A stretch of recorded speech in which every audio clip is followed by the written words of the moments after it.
Buenas tardes, mi nombre es Camilo Andrés Sotero Rodríguez, estudiante de Ingeniería Industrial de la Universidad Nacional Libertad de Distancia. Presento mi documento de identidad.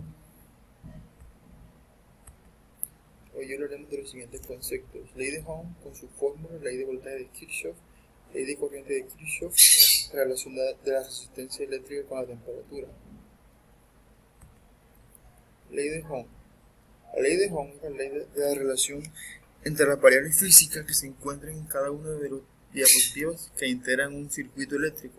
Esta ley nos permite determinar el valor que corresponde a una variable con el voltaje, la resistencia o la corriente de un elemento, siendo el caso de un circuito puramente resistivo, pudiendo así relacionar las variables, donde B, valor de voltaje, I, valor de corriente, y R, valor de resistencia, como se puede observar en el siguiente esquema.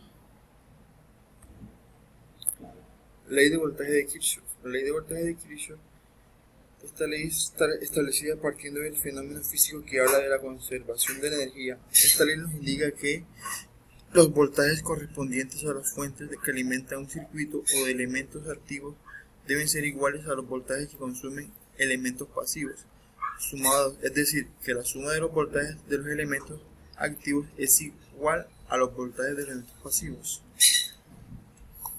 Se representa de la siguiente manera, que es voltaje de elementos activos, voltaje de elementos pasivos. Aquí hay un esquema donde se puede evidenciar todo completamente. Ley de corriente de Kirchhoff. Esta ley también llamada ley de nodos o primera ley de Kirchhoff 56, y es común que se use la sigla LAF para referirse a esta ley. La ley de corriente de Kirchhoff nos dice que en cualquier nodo la suma de las corrientes que entran en este nodo es igual a la suma de las corrientes que salen de forma equivalente. La suma de todas las corrientes que pasan por el nodo es igual a 0.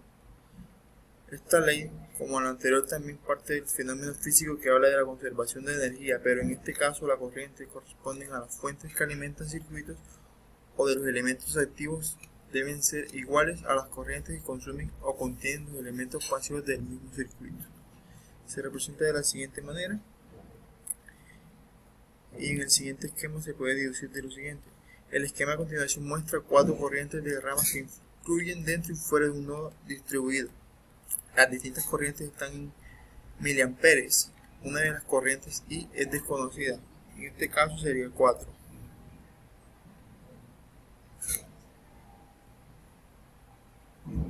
Relación de la resistencia eléctrica con la temperatura. La relación de la resistencia eléctrica con la temperatura está dada por la ley de Kelvin, como también conocida como la ley de los conductores metálicos, como la cual establece que la resistencia eléctrica de un conductor metálico aumenta al aumentar su temperatura. Esta relación se debe a que el aumento de la temperatura provoca un aumento de la liberación de los átomos y electrones del conductor. Aquí hay un ejercicio donde se representa toda la información dada.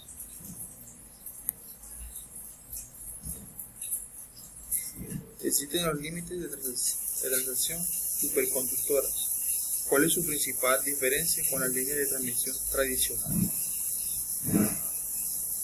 La línea de transmisión puede clasificarse en dos según su equilibrio eléctrico. Balanceadas, aquellas en las que cada conductor lleva una corriente, una a la transmisión de señal y otra de regreso. Desbalanceadas, uno de los conductores están vinculados a tierra, o lo que es lo opuesto al modelo anterior. Sí existen las líneas de transición superconductoras y con la que tiene las características de la resistencia eléctrica igual a 0, pero que a su vez cumple el efecto Mason.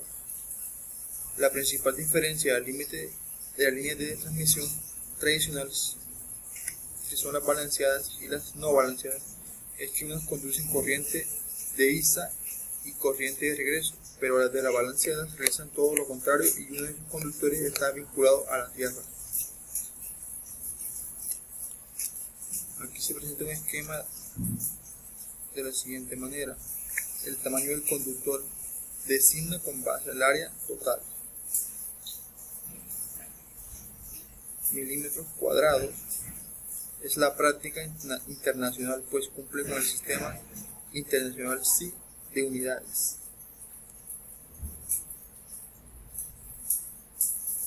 Muchas gracias.